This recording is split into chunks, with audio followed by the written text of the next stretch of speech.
Hello, happy folks, and happiest days to each of you for you folks. So for this week, on my Video Game Wednesday, I decided to do it's Pool of Radiance week.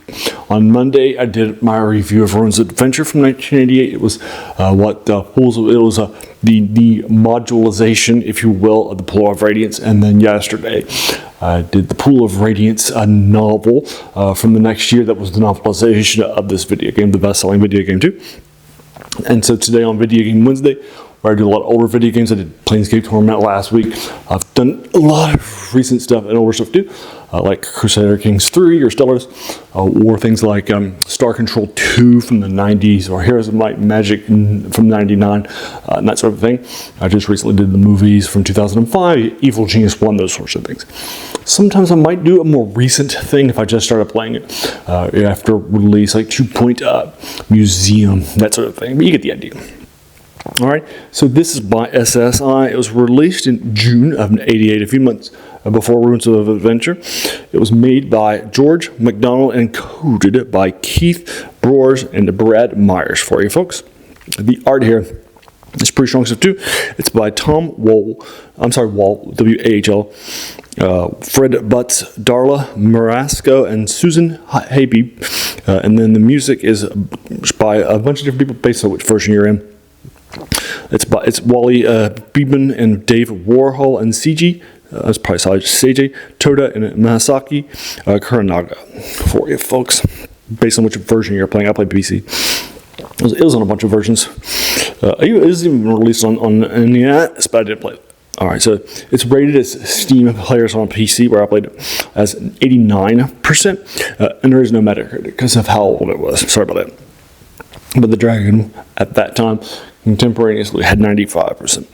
Alright, so it's available on GOG and Steam right now today if you want to go and pick it up for $10. But it's you have to get it with other gold box games. You can buy it by itself. I'll link to both of those in the comments below. Alright, so this is an RPG of first edition. It's set in the Forgotten Realms in the city of Phelan. Kicks off the gold box series and things quite strongly. Love it lots, like Azure Bonds and stuff like that would fall. It's the first RPG set with the AD&D license, which is actually pretty surprising. You probably would have thought, considering how well and how heavily, right, it was influencing other things, and how pretty common, AD&D and D&D video games were at that time, like the Intellivision and stuff too, in the early 80s. Feels like it would have been earlier to my mind than 88, but it's the first time. Alright, so this city is in ruins of Phelan, with a smaller settled area, and then you are sent out to take out the baddies, and then restore, and then as you do that, the city will expand into those areas, so you can actually see your changes in the area over time. Love that lots. So there are 3 temples. You can go out there to do various things that can serve various servants. You can choose 4 classes of the typical 4 classes in Dungeons & Dragons, and up to 6 races, and up to 6 characters too. Love that lots. There's also a hiring hall for NPCs too. So you can carry your party forward. Love that much from here to Azure Bonds and other stuff. People loved that. Reviewers, fans, loved that lots. You can explore in first person, and then, which is actually pretty rare for that time. And then when you actually fight, the battle is an isometric one that kind of sees over you, so you have more of a battlefield presence. I like it a lot too. This feels hugely influential on Baldur's Gate series and that sort of thing. So let's knock it out next week. I just did Planescape Torment last week. Let's do this, and it's heavily influential on that too, like carrying over your party members and how high they are and that sort of thing. So let's do the Baldur's Gate series next, 1, 2, and 3. I recently did Pathfinder Wrath of the Righteous from a few years ago in the expanded edition. Loved that too. So let's do that in the series too. All right. Alright, so this section of the realms in the Moonsea around Phelan was actually designed to be set to SSI, let them do with it whatever they want to do with it. It's good stuff. It's a great use of the first edition. It was built around, I could not imagine a better start to the gold box games. Love it much, but it wasn't the best game graphically. It wasn't the best game with some of the things it was doing. So I'm going to give it a 9 out of 10. Sorry if you feel that it's a 10 out of 10, but I hear you. But it's a 9 out of 10 to my mind. I still think it's great stuff. Love it a lot. Alrighty, so there you are. But it definitely kicked off, and I think it's the strongest gold box too. Number lots for you folks. So that is 1988's Pool of Radiance video game by you folks from SSI. I gave it a 9 out of 10 for you folks. What did you think about it? Have you played it? Let me know what your thoughts are in the comments below. Too. And if you've also played the Ruins of Adventure like I have, and read the novel like 15 times like I have too, you can go check those out. And other early video game reviews on Video Game Wednesday for area stuff too.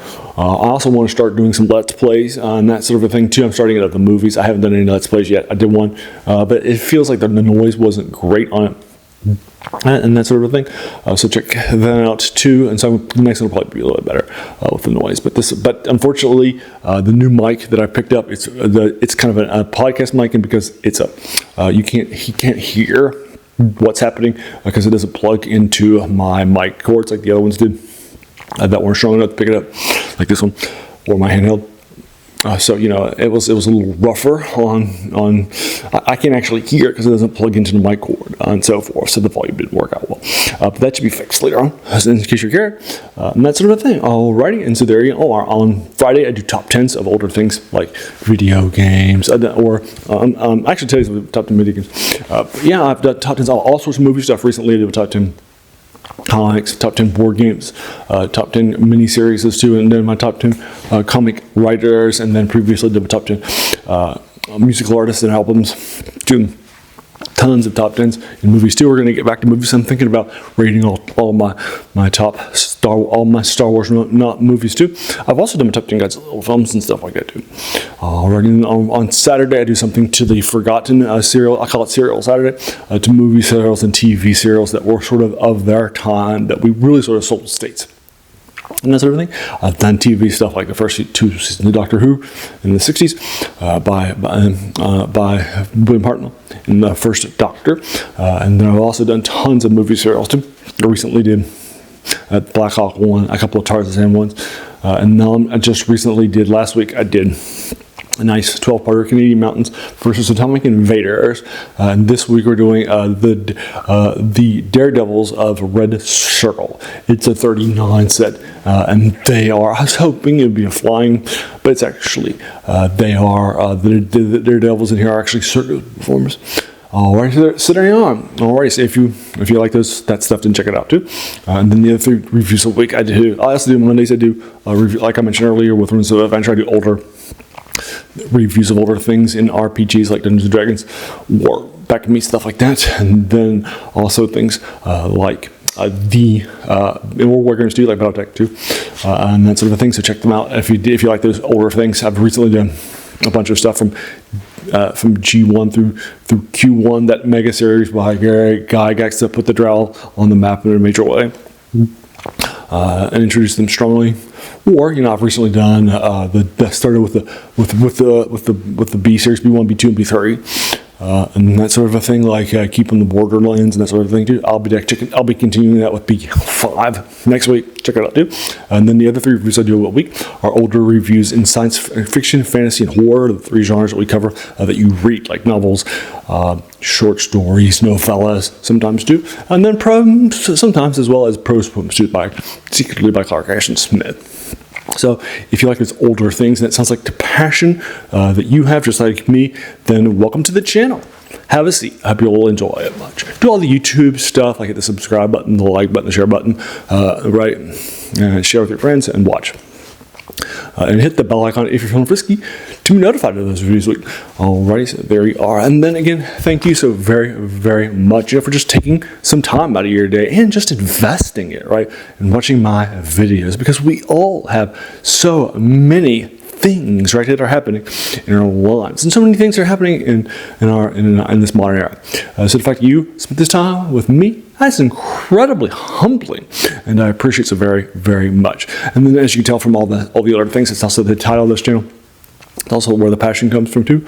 It's called The Worst Thing About New Books. It's a quote by a French philosopher named Jacques Joubert, who said that the worst thing about them was that they kept us from reading the old ones. Not that the new ones are bad, they're not. but they're standing on the shoulders of giants, and we've oftentimes forgotten. Also, I think that Gary Gygax's, it's also my context rate. For example, in Gary Gygax's 78 first edition of Dungeons & Dragons in the DM's Guide, he has an appendix and where he lists all the influences on that edition. So when I go back and read all those things, I just am so struck by how strong it was. You see what I'm saying? So it's also there too. So thanks again, and have an amazing day.